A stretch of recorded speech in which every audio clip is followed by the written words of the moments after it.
ఆదికాండం 32:25. యాకోబు ఒకడు మిగిలిపోయాను. ఒక నరుడు తెల్లవారు వారి అతనితో పెనుగులాడాను. తాను అతన్ని గెలవకుండా చూచి తొడగూటి మీద అతన్ని కొట్టాను. అప్పుడతడు ఆయనతో పెనుగులాడుట వలన యాకోబు తొడగూడు వలసెను. ఆయన తెల్లవారుచున్నది గనక నన్ను పోనిమ్మనగా అతడు, నీవు నన్ను ఆశ్చర్యనే కాని నిన్ను పోనివ్వనెను. ఆయన, నీ పేరేమని అడుగగా అతడు యాకోబు అని చెప్పాడు. అప్పుడు ఆయన, నీవు దేవునితోనూ మనుషులతోనూ పోరాడి గెలిచితివి గనక ఇక మీదట నీ పేరు ఇశ్రాయేలే కాని యాకోబు అనబడదని చెప్పాడు. యాకోబు ఒంటరిగా మిగిలిపోయాడు. యాకోబు ఒక్కడు ఎప్పుడూ దేవుని దగ్గర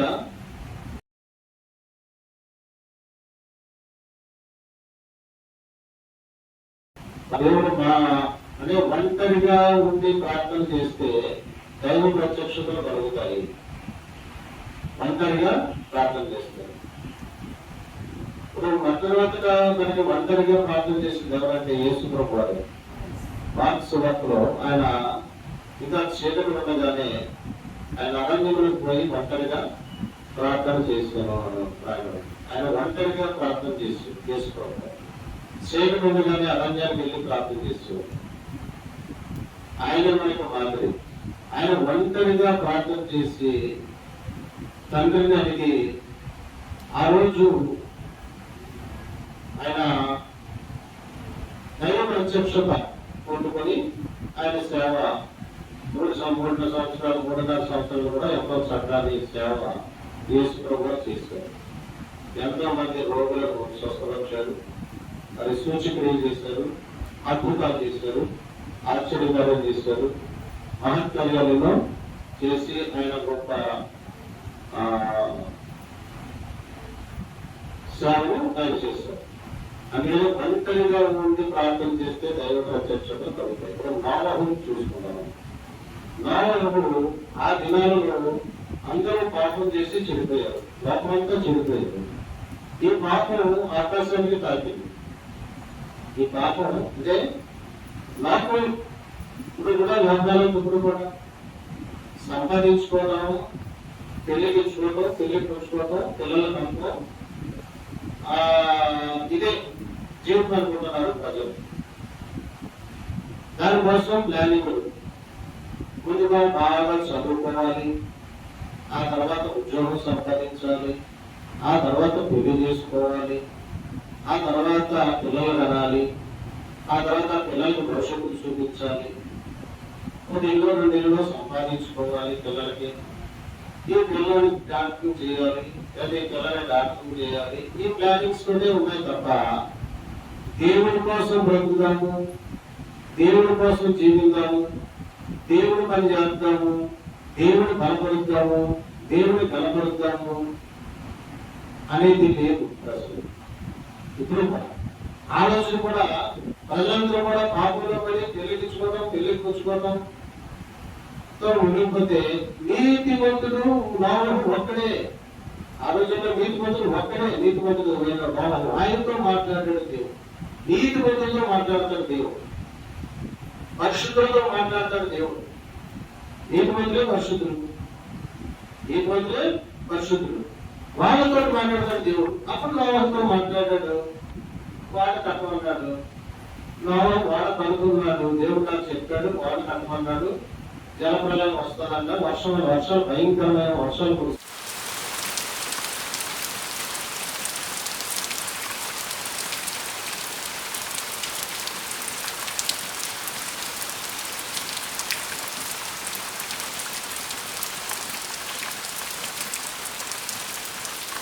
అని చెప్తే ప్రజలు నమ్మలు. ఎందుకు నమ్మలేదంటే అప్పటికి భూమి మీద అసలు వర్షం కురవాలి. అప్పుడు భూమి మీద అసలు వర్షం అనేది కురలేదు. అప్పుడు పరిస్థితి ఏంటంటే భూమి నుంచి నీటి ఆవిడ వచ్చేదంట పైకి. ఆ నీటి ఆవిడతో మొక్కలు బతికేవంట. భూమి నుంచి నీటి ఆవిడ పైకి వస్తే ఆ నీటి ఆవిడతో మొక్కలు బతికేవి. వర్షం ఎప్పుడు కురవలేదు. ఎప్పుడు వర్షం కురవలేదు కాబట్టి ఈ నోవహు చెప్తుంటే నోవహు మాట నమ్మలే. పిచ్చోడు అనుకున్నా. నోవహు ఏం చెప్పాడు? దేవుడు నాతో మాట్లాడాడు, దేవుడు నన్ను వాడు చేయమన్నాడు, దేవుడు జలప్రలయం రప్పిస్తాడంట, భయంకరమైన ప్రచండ వర్షం కురుస్తుందంట, దయచేసి దేవుడిని నమ్ముకోండి అని చెప్తే నోవహు మాట వినలేదు. అన్నట్టుగానే నోవహు వాడను కట్టేశాడు. జలప్రలయం రానే వచ్చింది. ప్రజలందరూ జలప్రలయం కొట్టుకుపోయారు, చచ్చిపోయారు. అప్పుడు నోవహు కుటుంబం మాత్రమే రక్షించబడింది. అందుకనే రక్షణ వాడ అంటారు. నోవహు కుటుంబం మాత్రమే రక్షించబడింది, రక్షణ వాడాలి. దేవుడు అదే అంటున్నాం, దేవుడు ప్రజలు నేను చెయ్యగలను, నాకు సమస్తం సాధ్యమే అని నిరూపించుకోవడానికి దేవుడు నమ్మని విషయాలు చెప్తాడు, ఆ విషయాలు జరిగిస్తాడు దేవుడు. అది ప్రజలు నమ్మరు చెప్తే, కానీ దేవుడు చెప్పాడు కనుక జరుగుతుంది. లాజరు చచ్చిపోయిన లాజరు దేవుడు లేపుతాడు. లాజరు బయటగా అని దగ్గరగా పిలుస్తాడు. ఆ స్వరం ఇప్పుడే అక్కడ వినపడుతుందట.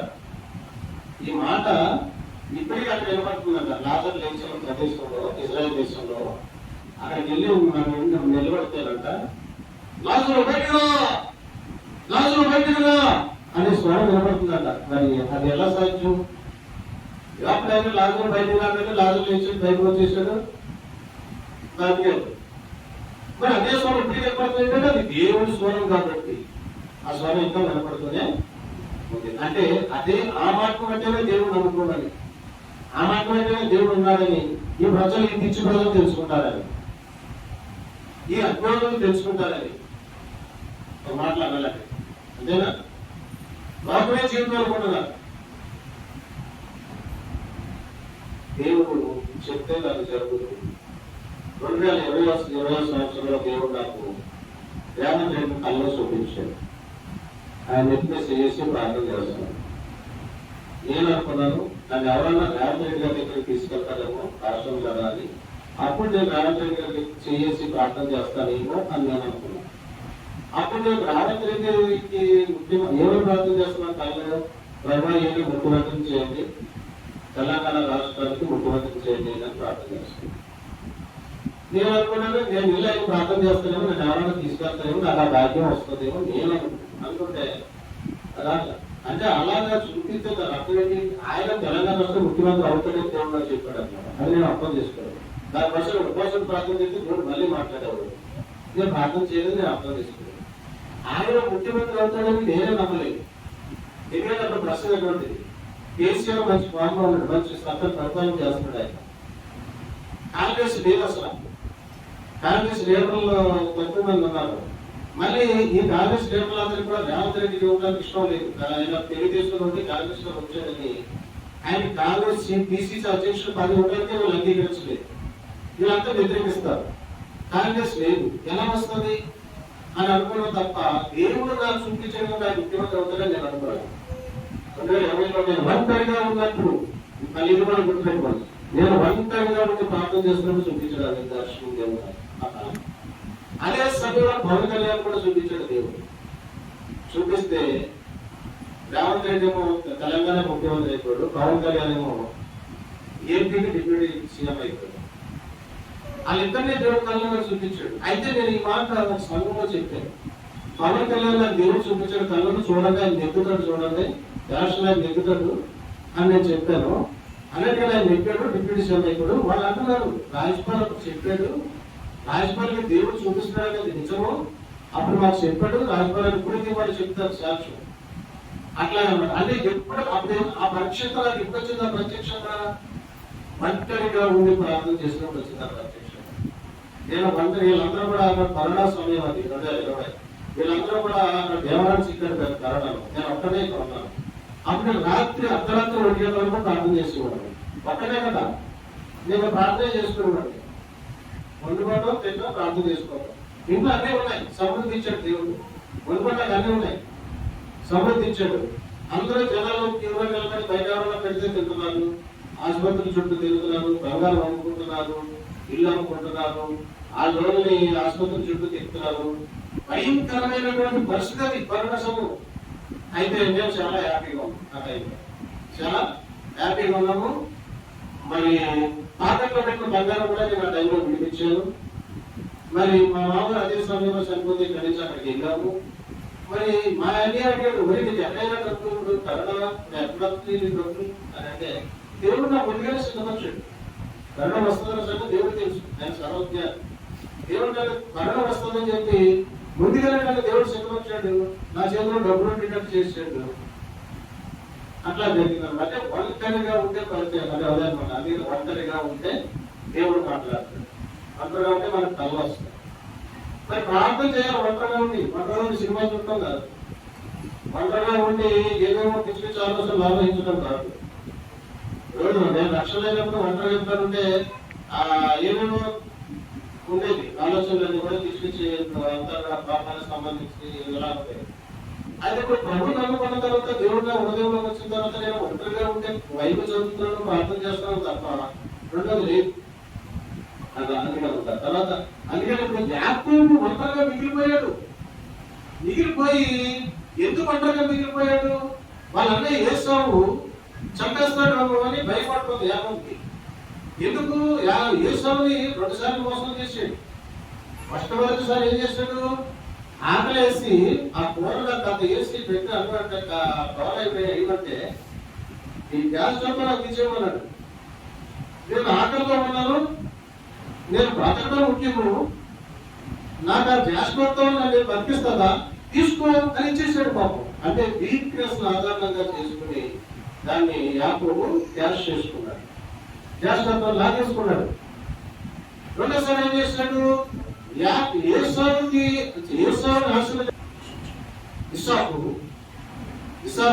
ఏసావుని ఆశ్రయిస్తామని చెప్పేసి నువ్వు వెళ్ళి వేటాడి నాకు మాంసం పట్టుకొచ్చి పెట్టు, నేను ఆశీర్వదిస్తానంటే వాళ్ళమ్మ మాట ఏం చేసింది? యాకోబుని సిద్ధపరిచింది. అప్పుడు యాకోబు యోసేపులాగా వేషం ధరించుకుని యాకోబు చెప్పి ఏసావులాగా మాట్లాడుతున్నాడు. ఏసావు నువ్వు ఎవరు అంటే నేను ఏసావు అంటే ఇలా దగ్గరికి రాని చెప్పేసి వెళ్ళంగా తరువు చూస్తే రోమాలు అది కనపడతలేదు. చనిపోయే స్థితికి వచ్చేసాడు. అన్నాడు మా శరీరము ఏసావుదే, మాట యాకోబుది అని అన్నాడు. లేదు నేను ఏసావునే అని మోసం చేసేసాడు. మరి ఆశీర్వాదాలు పొందుకున్నాడు. ఏసావు వచ్చినప్పటికీ ఆశీర్వాదాలన్నీ కూడా యాకోబుకి ఇచ్చేసాడు. అలా మోసం చేసినందుకు ఏసావు పడగా వదిలిపోయాడు. పెద్ద కేకేసాడు, నాకేం ఆశీర్వాదాలు లేవా, నా జాస్తిత్వం లాగేసుకున్నాడు, నువ్వు నాకు రావాల్సిన ఆశీర్వాదాలు లాగేసుకున్నాడు, నాకు బతికండి, నేను వాడిని చంపేస్తాను నేను అని పడగా వదిలిపోతే అప్పుడు ఈ మాటల మీద దెక్క వెళ్ళి అక్కడ సిరియా దేశంలో లాభాలు ఉన్నాడు నా అన్నయ్య మా అన్నయ్య ఉన్నాడు, వాటి తెలుపు నీ జ్ఞానం ఉన్నాడు, ఆ దగ్గర చెప్పని పంపించేస్తాడు. అలాగే యాకోబు వాళ్ళ అన్న దగ్గర నుంచి పారిపోతాడు, లాభాన్ దగ్గరికి వెళ్ళిపోతాడు. లాభాన్ దగ్గర పనిచేసి మొత్తం ఆస్తి సంపాదించుకుని తిరిగి బయలుదేరుతాడు. బయలుదేరినప్పుడు ఇప్పుడు ఏసావుని కావాలి. ఏసావుని కలిపి ఏసావు చంపేస్తాడు. భారత పైన ఉంది, చంపేస్తాడు. భయపడి ఏసావు ఎక్కడ ఏసు మళ్ళీ ఎవరు ఒక వార్త అందింది. యాకోబు ఏంటా వార్త? ఏసావు 400 మందితో బయలుదేరి వస్తున్నాడని ఒక వార్త. ఈ బాబోయ్ 400 మందితో వస్తున్నాడని నన్ను చంపేస్తాడు. నన్ను బతికడం నన్ను భయం పట్టుకుంది. అప్పుడు ఏం చేశాడంటే తన భార్యలిద్దరిని కూడా రెండు పార్టీలుగా విభజించి గొడవల్ని వాళ్ళని రెండు ప్రజల కింద పంపించేసాడు. పంపించేసి ఒక్కడో మిగిలిపోయాడు. ఎక్కువ పేరు ఒక్కడో మిగిలిపోయి ప్రార్థన చేస్తున్నాడు. దేవుడు దర్శించాడు. నీ పేరేంటారంటే యాకోబు అంటే, నీ పేరు యాకోబు సంబంధించి ఇశ్రాయేలు అనబడి మన ఇజ్రాయెల్ 12 పాత్రలకి నువ్వు మూల పురుషుడు అవుతావు. నీ పేరు ఇశ్రాయేలు అనబడును, నువ్వు 12 పాత్రలకి మూల పురుషుడు. యాకోబుని దేవుడు ఆశీర్వదించాడు. తర్వాత ఏమైంది? మళ్ళీ యేసు మనసును మార్చేశాడు దేవుడు. ఈయన ఒంటరిగా ఉండే ప్రార్థన చేయడం వల్ల దేవుడితో పోరాడి దేవుడితో పోరాడాడు. దేవుడు అంటున్నాడు వదిలి తెల్లారిపోతుంది, దాన్ని ప్రార్థన చేస్తున్నాడు. ప్రార్థన అంతేనే వెళ్ళాలి, వెళ్తాడు. ప్రార్థన అవ్వకపోతే ప్రార్థన ఉండాల్సిందే. తెల్లారిపోతుంది, ప్రార్థన అవ్వట్లేదు, వదిలిపెట్టలేదు, వదలతలేదు. నువ్వు నన్ను ఆశీర్వదించితే కానీ వదిలిపెట్టలేదు, నువ్వు నన్ను ఆశీర్వదించాల్సిందే. పట్టుదలగా ప్రార్థన చేస్తున్నాడు. మరి ఒంటరిగా ఉండి పట్టుదలగా ప్రార్థన చేస్తే దేవుడు మాట్లాడతాడు. ఒంటరిగా ఉండి పట్టుదలగా ప్రార్థన చేస్తే దేవుడు ఆశీర్వదిస్తాడు. ఇప్పుడు దేవుని ఆశీర్వాదం అవసరం. ఇప్పుడు ఏసావు నుంచి ఆశీర్వదిస్తే ఏసావు ఇతను చంపకుండా ఉంటాడు. దేవుడు ఆశీర్వాదం పొందుకున్నాడు అనుకోండి, ఏసావు ఇంకా ఎలా చంపగలుగుతాడు? దేవుడు ఆశీర్వదించాడు కాబట్టి ఎంత బతిగా ఉండాలి.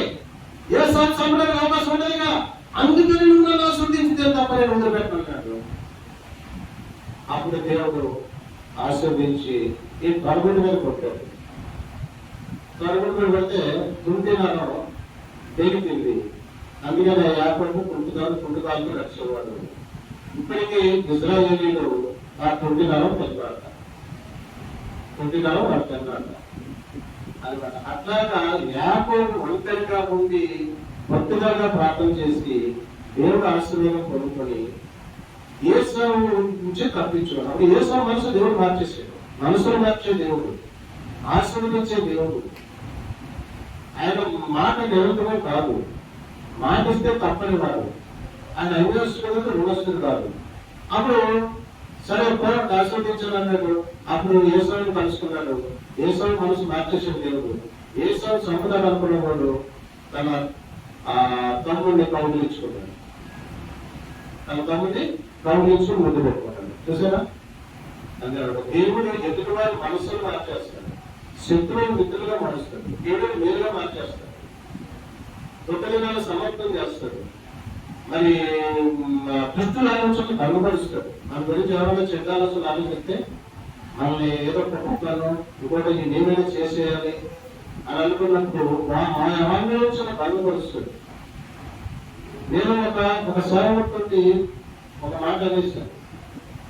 మాట్లాడినప్పుడు జాగ్రత్తగా మాట్లాడాలని నేను కొంచెం సీరియస్ అన్నాను. అప్పుడు అనుకున్నాను అట్టే కూడా నేను ఇంత పెద్ద మనిషిని, నేను ఇంత పెద్ద పాస్టర్ని, నేను ఇంత మాట్లాడతాడా, వీడు ఏం చేయాలి, వీడిని చంపేయాలి అనే ఆలోచనలోకి వచ్చేసిన సేవకుడు.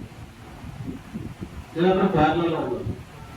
కేరళ నుండి దేవుడు స్పష్టంగా తల చూపించేసాడు. నాకు ఇంత మనుషులు నా దగ్గరకు వచ్చినట్టు ఒక వ్యక్తి నన్ను చూపించిన, ఒక వ్యక్తి నాకు చూపించినట్టు ఒక వ్యక్తి కప్పు తీసి పడబోకున్నట్టు చూపించాడు. అంటే అక్కడ నన్ను చంపేయాలనుకున్నాను అనే ఆలోచన అతనికి వచ్చిందని దేవుడు నాకు బయటకొచ్చేసాడు. చూసారా? అంటే సేవకులు కూడా తట్టుకునే పరిస్థితి అయిపోయింది. సేవకులు కూడా కోపం వస్తే అంటే ఆ ఇగో ఫీలింగ్ అంటే అయినప్పుడు నన్ను ఎంత మాట్లాడతాడా, నాతో జాగ్రత్త మాట్లాడతాడా, వాడంతా వాడు బతికేస్తా, వాడిని చంపేస్తాను నేను అన్నంత అన్నంత కోపాలు వచ్చేసింది. ఆ విషయం దేవుడు నాకు బయటపచ్చు. అలాగే నాకు సమాధానం పడ్డాం అనుకోండి. అయితే దేవుడు ఏర్పరచుకున్న సేవకుడిని ఎవరు చంపలేదు. వాళ్ళు నిజంగానే చంపాలనుకుంటే వాళ్ళు చచ్చిపోతారు.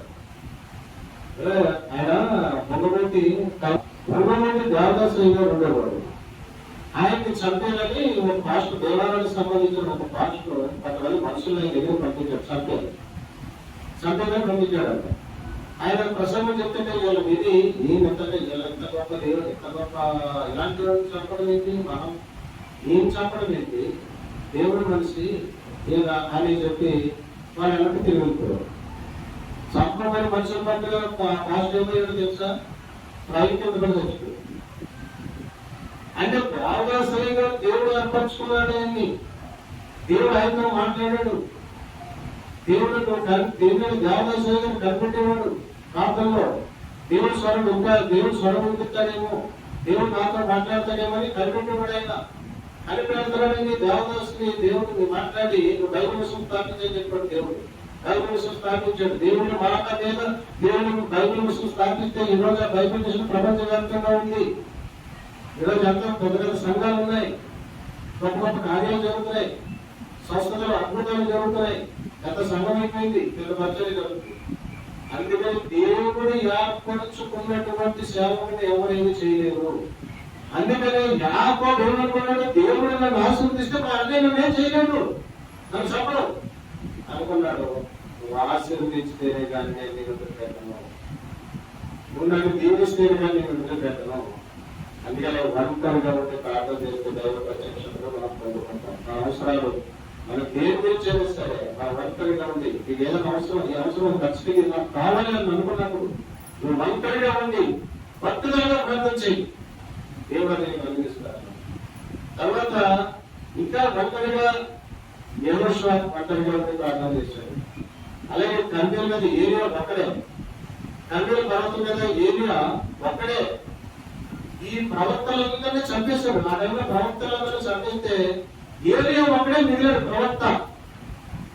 మిగిలినందరూ కూడా బయలు దేవతని ఆరాధించే వాళ్ళు. 800 మంది బయలు దేవతలు ఆరాధించే బయలు ప్రవక్తలు 800 మంది. ఈయన ఒక్కడే రోషం కలిగినటువంటి ప్రవక్త, దేవుడితో మాట్లాడే ప్రవక్త, దేవుడి ప్రత్యక్షంలో పొందుకునే ప్రవక్త ఏలియా. ఏలియా ద్వారా అద్భుతాలు దేవుడు చేశాడు. ఆ ఏలియా అన్నాడు, వాళ్ళందరూ మా బయలుదేవతే అన్నారు. ఏలియా అన్నాడు, లేదు నిజమైన దేవుడు యెహోవా అని ఈయన అంటాడు. అప్పుడు ఏం చేస్తారని ఒక పనిలో పెట్టుకుంటారు, ఒక కందకాన్ని తవ్వుతారు, అక్కడ కట్టెలు పేరుస్తారు, నీరు పోయండి, మీరు ప్రార్థన చేయండి, నీటితో నింపి కందకాన్ని నీటితో నింపేయండి. ఇప్పుడు కట్టెలు నీటితో నిండుకుని అనుకుంటాయా? అనుకోదు కదా. కట్టెలు పేర్చే నీటితో నింపేయమన్నాడు ఏలియా. మీరు ప్రార్థన చేయండి, మీరు బయలుదేవత ప్రత్యక్షమై ఈ కట్టెలు తగిలిపోతే మీరు బయలుదేవత ఉంది అంటే నమ్ముతా. లేదు నేను ప్రార్థన చేస్తాను, దేవుడు అగ్నిని పంపించి ఈ కట్టెలు మండేటట్టు చేస్తే నా దేవుడు ఉండడానికి వస్తున్నాం అని అంటే వాళ్ళు పొట్టి నుంచి సందర్భంగా బయలా బయలా బయలా రా బయలా రా బయలా రా బయలా అని ప్రార్థన చేశారు. బయలు లేదు, ఏం జరగల. నేను ప్రార్థన చేస్తాను చూడడానికి ఏరియా మొత్తం ప్రార్థన చేస్తుంది. ఆకాశం నుంచి అగ్ని వచ్చింది, కళ్ళను మండుతుంది. దేవుడు అది అంటే నిజమైన దేవుడు. ఆకాశం నుంచి అగ్ని పంపించే దేవుడు, జలప్రలయం పంపించే దేవుడు. బాధ్యుల గోపురం కట్టకుండా వాళ్ళందరినీ చతురులను చేసి భాషలు తారుమారు చేసిన దేవుడు, అద్భుతాలు చేసిన దేవుడు, ఎన్నో గొప్ప కార్యాలు చేసిన దేవుడు. ఒక్కసారిగా వాళ్ళందరూ కూడా అదేం చేసేది, ఆ ప్రవక్తలందరూ పట్టుకుని చంపేసాడు దేవుడు. అట్లా అంటే ఏదో ఒంటరి పోరాటం చేశాడు, గెలిచాడు. అంటే ఒంటరిగా ఉన్నవాడు పక్షాన్ని దేవుడు అంటాడు. ఒంటరిగా ప్రార్థన చేసే దేవుడు ప్రత్యక్షంగా కనబడుస్తాడు. అలాగే మరి యెహోషువ ఒంటరిగా ప్రార్థన చేసి దేవుడు గెలుస్తాడు. గిద్యోను ఒంటరిగా ఉన్నప్పుడు దేవుడు మాట్లాడతాడు. గిద్యోను ఒంటరిగా ఆ గుల్ల కొట్టుకుంటా ఉంటాడు, గాలి చెట్టుగా కొట్టుకుంటా ఉంటే పరాక్రమం కలిగిన బలవంతురానికి స్వరం ఏర్పడుతుంది. ఎవరో ప్రభు అంటే అప్పటికి మిద్యానీయులు ఇజ్రాయేలు పంచి పండించుకుంటుంటే వాళ్ళు మోసుకుపోతున్నారు. ఈ మిద్యానీయులు ఎక్కడొస్తారు వాళ్ళు భయపడిపోయి మిద్యాను ఒంటరిగా ఉండి ఆ గోధుమలు తొలగొట్టుకుంటుండే. అప్పుడు దేవుడు ఆ మిద్యానీయులతో యుద్ధం చేయాలని ఈ యొక్క గిద్యోనుని దేవుడు ఏర్పాటు చేసుకుని గిద్యోనుతో మాట్లాడుతున్నాడు. గిద్యోనుని స్వరం పెట్టి పిలుస్తాడు. ఒంటరిగా ఉన్న గిద్యోను దేవుడు ప్రత్యక్షతను పొందుతున్నాడు. ఒంటరిగా ఉన్న దానియేలు సింహాల బోన్లోకి తప్పించబడ్డాడు. ఒంటరిగా ఉండి ప్రార్థన చేసిన దానియేలు సింహాలను మూసేశాడు దేవుడు. దానియేలు తప్పాడు. అలాగే దావీదు ఒంటరిగా వెళ్ళి గొలియాతుని జయించాడు. అది అందుకని ఒంటరిగా ఉండి ప్రార్థించాడు, దేవుడు మాట్లాడతాడు. ఈరోజు మనము మీ స్టాండర్డ్ ఎలా ఉంది? మన ఎల్కేజీలోనే ఉంటే మా ప్రార్థన కైగలరు. మనము ప్రార్థన పరుడుగా మారాలి. ప్రార్థన పరుడుగా మారి ప్రార్థన చేస్తే యుద్ధమే ఆపుచేస్తారు. చూసారా, యుద్ధ వేగాలు అనుకున్నాయి, యుద్ధం జరుగుతుంది, ఆగుతుందా యుద్ధం? ఆగుతుంది. ఏరియాలో అంటూ ప్రార్థన చేస్తే ఆగుతుంది. ఏరియా లాంటి ప్రవర్తన ఉంది, అలాంటి ప్రవర్తన ప్రార్థన చేస్తే దేవుడు యుద్ధాలు ఆపుతాడు.